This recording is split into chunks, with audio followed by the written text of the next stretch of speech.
नमस्कार मंडळी. आजच्या दिवसाची सुरुवात ही मस्त रांगोळी काढण्याने झाली. त्यानंतर देवाला नैवेद्यासाठी वरण भाताचा कुकर लावून घेतला.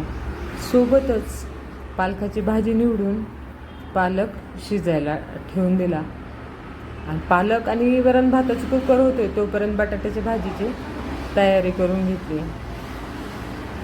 पालक शिजतोय तोपर्यंत बटाट्याची भाजीची तयारी झाली होती. त्याच्यानंतर पालक उतरून घेतला, बटाट्याची भाजी करायला ठेवून दिली. आणि त्यासोबतच पालक थंड झाला तो मिक्सरला वाटून घेतला. पालक वाटताना त्याच्यात हिरवी मिरची, लसूण, मीठ हे सर्व टाकून वाटून घ्यायचं आणि मस्त कणकेत तिंबून घ्यायचं. त्याच्यानंतर पुऱ्या करून घेतल्या. देवाचं नैवेद्याचं ताट भरलं, देवाला नैवेद्य वगैरे दाखवून घेतला. अशा प्रकारे आजची सुंदर सकाळ झाली. व्हिडिओ आवडला असेल तर लाईक, शेअर आणि कमेंट करा.